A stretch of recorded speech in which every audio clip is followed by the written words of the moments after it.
Y cuando me propongo hacer la nota y hablamos con Mariano Moreno, quien, ahora voy a leer el nombre completo del sindicato, porque yo digo patrones, centro de patrones, pero en verdad es un poquito más extenso. El nombre es Centro de Patrones y Oficiales Fluviales de Pesca y de Cabotaje Marítimo. Bueno, si yo digo centro de patrones, también está bien, ¿no, compañero? Sí, es lo más usual. Está bien. Cuando hablo con él siempre me planteo la palabra clave soberanía. Y un gobierno que va contra esto. Entonces, primero saludarte, Mariano, ¿cómo andás? Muy bien, todo bien, por suerte.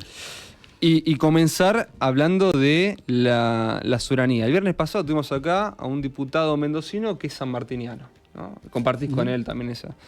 Y él también hablaba mucho de la cuestión de la soberanía y cómo se va perdiendo en este momento. Diga la escarapela hoy. Te veo la escarapela puesta, estoy en falta. Estoy permanentemente uso la escarapela. ¿Qué es la soberanía y por qué se va perdiendo? Bueno, la soberanía es el poder que tiene una nación también desde el pueblo, ¿no? De esa nación que ejerce ese poder en defensa de sus derechos, de sus recursos, de sus posibilidades de crecimiento. Eso es lo que yo entiendo como soberanía, más allá del cuidado del territorio que está limitado, lógico, con los límites o el sistema de límites geográficos que tiene. Pero me parece que es la capacidad de un pueblo para poder desarrollarse defendiendo sus recursos y a través de sus recursos naturales, humanos, científicos.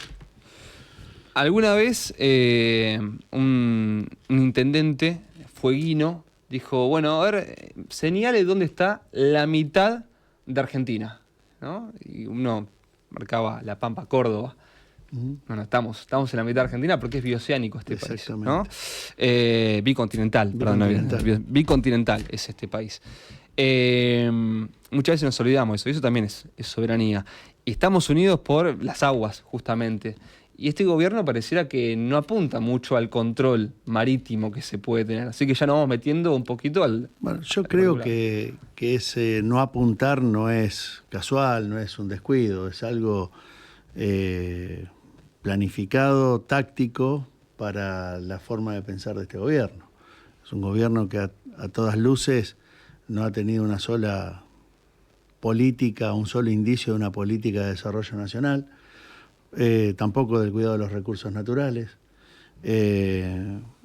Por consiguiente, eso que parecería ser un descuido me parece que es algo sigilosamente diseñado como para que Argentina vaya perdiendo esas capacidades, esa soberanía de poder crecer a través de sus recursos. Cuando los entregamos, nos quitan las posibilidades de crecimiento.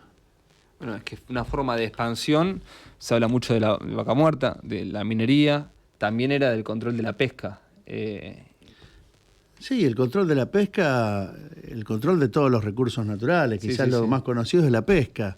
Pero Argentina tiene en el subsuelo marino, tiene grandes potenciales de riqueza también y recursos. Pero también tenemos la Antártida. Argentina es un país que fue pionero tuvimos la primer base antártica del mundo. Entonces, me parece que ese legado, esa impronta que tenía la Argentina en esos años donde avanzaba, donde crecía, bueno, es lo que me parece que quieren borrar estos muchachos, ¿no? Y desde hace rato Argentina viene retrocediendo, pero bueno, esta es una etapa en la que con mayor furia y crueldad vienen hacia ese deterioro permanente y ya nos queda poco, ¿no? Me parece que si no reaccionamos a tiempo va a ser muy difícil recuperar todo lo que se ha entregado, lo que se ha perdido en estos años. Hay una reconversión muy fuerte en el mundo empresarial, dentro de, por ejemplo, empresas que dejan cesantes a muchísimos trabajadores, vuelvo al caso de Tierra del Fuego, por ejemplo, y se asocian después, ¿no? Y uno dice, ¿por qué no protestan si finalmente son sus empresas las que están cerrando? Bueno, porque se asocian después de manera no espuria, sino a la luz del día lo hacen, con algunos dirigentes inclusive nacionales, a la hora de llevar proyectos energéticos. Otros, y ahora me meto con el tema hidrovía, que está tan cercano ahora en estas fechas de decisión, apunta a los hermanos Neus, que tuvieron en algún momento algo familiar con la isla de Tierra del Fuego y ahora su descendencia está muy cercana a Santiago Caputo y con eso se quedan con un montón de negociados, inclusive la hidrovía, que es lo que más me viene a la cabeza cuando te hablé para hacer esta nota. Bueno, mira, me parece que estos nombres propios que vos nombrás y otros tantos están siempre polulando alrededor de los grandes negocios que puede ofrecer la Argentina, justamente con la entrega de sus recursos naturales. Por eso me parece que estos gobiernos no traen un proyecto de país, un proyecto de desarrollo, sino que traen un proyecto de negocios donde buscan al mejor postor y a partir de ahí avanza la gestión de gobierno. No hay otra forma de ver esto cuando uno viene, uno no en particular, sino con un montón de gente que viene llamando la atención, advirtiendo de las situaciones como se vienen dando. Por ejemplo, en la hidrovía que vos bien nombraste, se hizo una falsa audiencia pública, pero al fin y al cabo... No vinculante, ¿no? Donde participaron más de 450 personas, ¿no? Donde estuvieron representantes de los trabajadores, de las universidades, de distintas asociaciones ambientalistas, empresarios. Bueno, yo no estoy exagerando si te digo que 444 personas representando a diferentes sectores estuvimos en contra del proyecto de la hidrovía. La mayor contra estaba en que no hay un estudio de impacto ambiental real. De hecho, hay una denuncia presentada por un senador que evidencia eso, que fue fraguado el estudio de impacto ambiental que supuestamente se había hecho. Pero sí hubo 6 de esos participantes de esa llamada audiencia, eran los únicos 6 que estuvieron a favor. ¿De dónde venían? Representando a las agroexportadoras. Bueno, ganaron la audiencia, o sea, el pliego salió favorable, no tuvo en cuenta lo que casi 445 personas testimoniaron, y sí el de 6 personas, la opinión de 6 personas que, como dije, representan a las agroexportadoras, son los que hoy tienen un pliego a medida y una licitación a medida. Nosotros seguimos insistiendo, me parece que esto, esperemos que no avance, ya hay varias denuncias hechas, pero bueno, hacen caso omiso al planteo, y no es que uno habla porque quiere ser contra, uno se nutre de conocimientos para poder dar una determinada opinión. Pero bueno, creo que todos estos personajes que aparecen de vez en cuando en un lugar o en otro, siempre atados a los grandes negocios, bueno, son los que están llevando al país a esto, a una disgregación nacional, lamentablemente. Y lo único que tiene el gobierno para mostrar justamente son esos grandes negocios de 4 o 5 tipos nomás. Decía que iba a partir en 2 la entrevista, la parte más política, otra parte más gremial. Toca la parte más gremial y consultarte, Mariano Moreno, secretario general del Centro de Patrones, está acá a mi lado. El gremialismo, ¿cómo se comporta con estas medidas que son tan antitrabajadores? Bueno, el gremialismo también está de alguna manera disperso, ¿no? Lamentablemente. Creo que hoy se está mostrando, bueno, las diferentes corrientes, por decirlo de una manera. Creo que a la larga los resultados que está dando estas políticas económicas nos van haciendo confluir en una sola, que es la de la pelea, la confrontación, no porque nos guste, sino porque es hacia donde nos lleva. Nosotros en estos 2 años y pico de gobierno no hemos tenido la posibilidad de poder hablar, salvo raras excepciones, con algún funcionario, ¿no? Entonces, ante la falta de diálogo que nosotros al menos no tenemos, sí parece que tienen otros, pero que tampoco le está dando grandes resultados, bueno, en el caso nuestro hemos confluido en un frente de sindicatos unidos, del FRESU,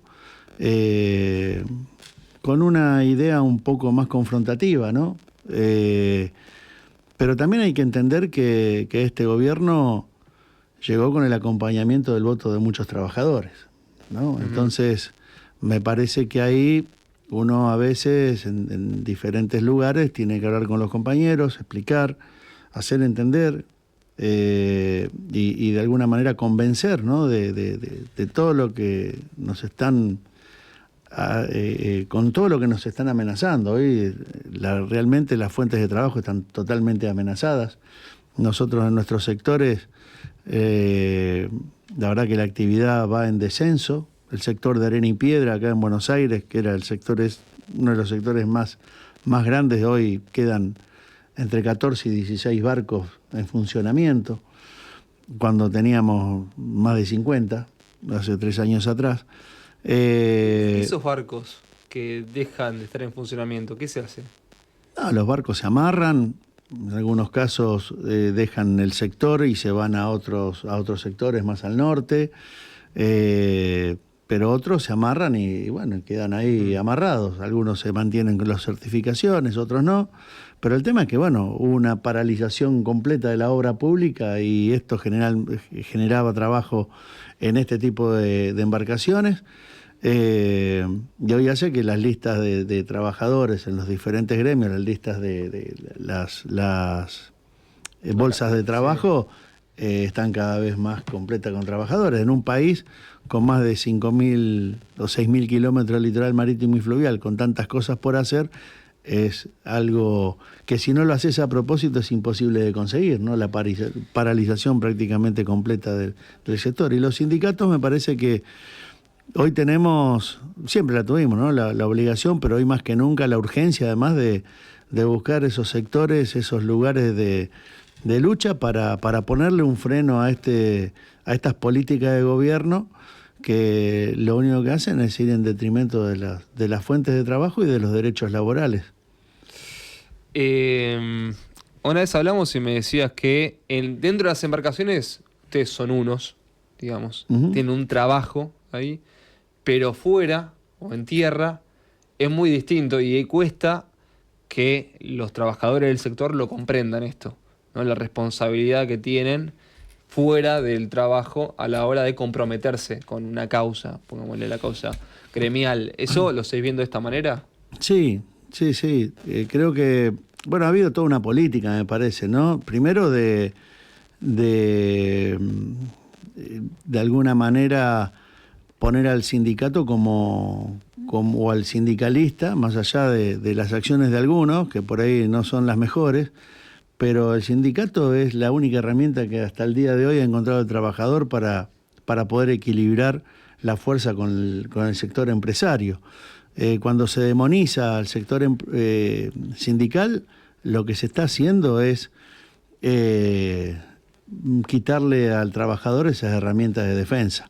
Me parece que el trabajador, si está enojado con el dirigente, con el sindicalista que está a cargo de su institución, lo que tiene que hacer es pelear desde adentro para hacer la renovación que corresponda.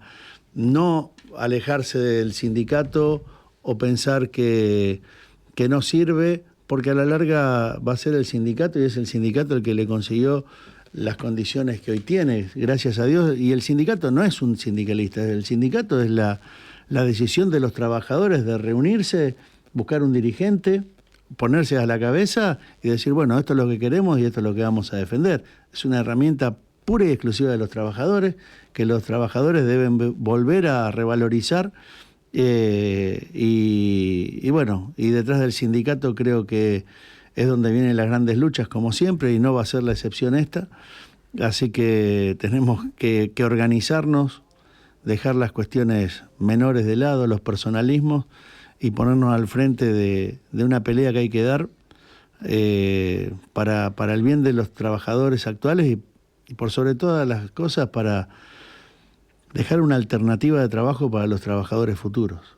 Fuiste legitimado hace poquito nuevamente para conducir el gremio. ¿Te planteás una diferencia con lo que va a ser esta nueva gestión, con lo que fue la anterior, o pensás una continuidad? No, la diferencia lamentablemente se gestionó a través de las propuestas de este gobierno. Yo hubiese preferido, como lo decíamos allá por octubre, noviembre del 2023, un gobierno con el cual nos pudiéramos sentar a discutir cuestiones de desarrollo, y advertíamos que con este gobierno, con este tipo de gobiernos, lo único que íbamos a hacer es gestionar durante años la defensa de lo poco que de los derechos que teníamos, ¿no? Y lamentablemente fue así.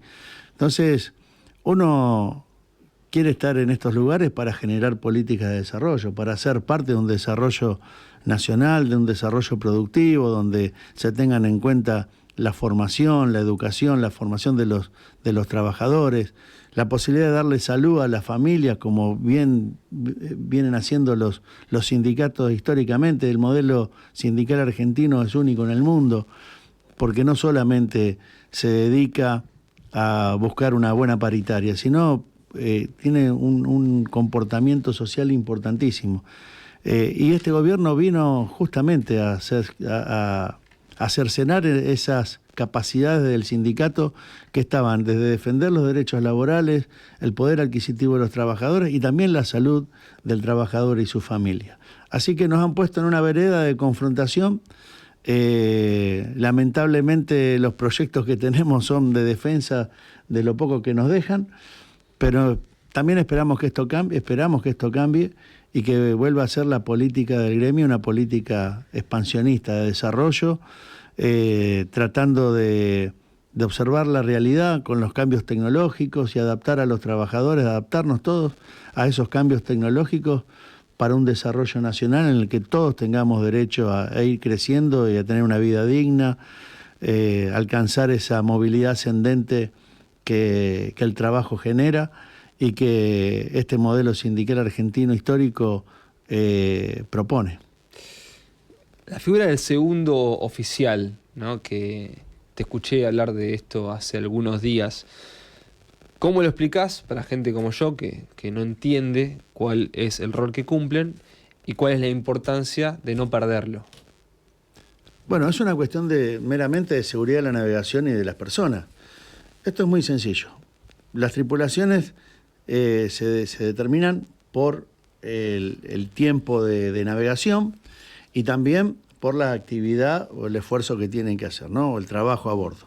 Es una explotación de seguridad y una explotación y una dotación de seguridad y una dotación de explotación. La dotación de seguridad mínima es aquella que puede cubrir un periodo de trabajo de no más de 12 horas, de trabajo. En ese caso, las normas internacionales y las normas propias de la Prefectura Naval Argentina habla que por periodos menores a 12 horas se puede contar con un solo patrón. En aquellas navegaciones que superan las 12 horas tienen que haber 2 patrones. Entonces, lo que sucede en este caso, que es en el sector fresquero de Mar del Plata, es que durante algunos años, ¿no?, porque había mucho trabajo, por ahí el trabajador con título para ocupar ese cargo en ese determinado barco no había disponibilidad de ese trabajador. Entonces se hacía uso de aquel tripulante con una titulación inferior. En este caso era un marinero. Entonces se adoptó la figura del marinero familiarizado. ¿Para cuando no tenés el profesional de a bordo? Ese marinero familiarizado es un marinero con mucha experiencia como marinero que adquiere ciertos conocimientos muy básicos sobre lo que es una guardia en el puente de navegación. Entonces cubre el trabajo que tendría que hacer un oficial de pesca fluvial o mercante, lo que fuere. En este caso, lo que está sucediendo es que nosotros hoy tenemos el personal idóneo disponible y las empresas quieren eliminar al segundo patrón, al personal y seguir con el marinero familiarizado. Pero atrás de todo esto hay una trampa, porque lo que hay que entender es que cuando se habilita a un marinero para cumplir funciones del puente, ese hombre tiene que dejar la cubierta e ir a trabajar al puente de mando en el momento en que el capitán está en sus horas de descanso. Entonces, tiene que cumplir con ese trabajo. Por consiguiente, si ese marinero pasa a hacer cumplir labores en el puente de mando, en la cubierta tiene que incorporarse otro marinero que cumpla el trabajo. Bueno, la empresa lo que hace es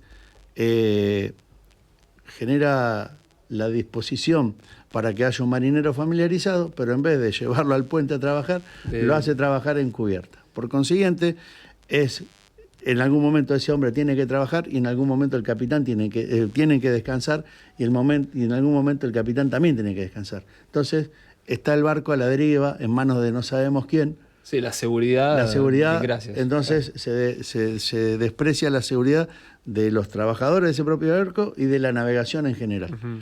Entonces, lo que nosotros decimos, hoy está la disponibilidad de los trabajadores idóneos para cumplir ese cargo y no vamos a aceptar que insistan con un marinero familiarizado que lo único que hacen con ese hombre, ese trabajador, es agregarle más responsabilidades, seguir explotándolo en la misma forma y no tiene ningún tipo de rédito. Incumpliendo la empresa con la dotación de seguridad y ahorrándose un trabajador a bordo. Claro. Así que esa es la explicación que te puedo dar acerca del conflicto que tenemos hoy en Mar del Plata con el famoso marinero familiarizado. Que no es con el trabajador. No, obviamente, claro, es la normativa. No es con el trabajador, es una cuestión normativa. Cuando dice la empresa que es una ley vetusta, y que prefectura prefectura lo que está haciendo como corresponde es hacer cumplir la ley. Uh-huh. Porque la seguridad tiene que ser primordial, además, en una actividad de por sí, cumpliendo con todas las normas, ya es... De la excepción hicieron la regla. Exactamente. La última, Mariano, y tiene que ver con que hace un ratito, la respuesta anterior, como me decías, bueno, pero sabemos que hubo trabajadores que acompañaron este modelo y también sabemos que tiene un final. Está todo interrumpido para el Mundial. Después del Mundial vemos, después del Mundial vemos. Después del Mundial, ¿qué ves vos que puede llegar a pasar? Yo la verdad que no comparto de que está todo suspendido por el Mundial. Durante el Mundial va a haber jubilados que se sigan muriendo de hambre, va a haber chicos discapacitados que no reciben sus prestaciones, va a haber compañeros trabajadores que se quedan sin trabajo, va a haber trabajadores que trabajando no llegan a fin de mes. A mí me parece que no se suspende nada. Uh-huh. Eso es lo que quisiera este gobierno, tener un impas de un mes. Sí, a nivel partidario, en la superestructura, no en la calle, digo yo. La calle no va a tener Mundial. Así que me parece que eso es una mirada muy favorable al gobierno y me parece que los dirigentes más allá de la pasión del fútbol y todo eso, no podemos olvidarnos de que hoy la gran mayoría de los argentinos se está muriendo de hambre, la está pasando mal. Mariano Moreno, secretario general del Centro de Patrones, muchísimas gracias por compartir estos minutos acá en Comunas, por haber venido al piso. Así que bueno, muchísimas gracias. Es un gusto y muchísimas gracias siempre a ustedes por tenernos en cuenta. Nosotros seguimos con más Comunas AM.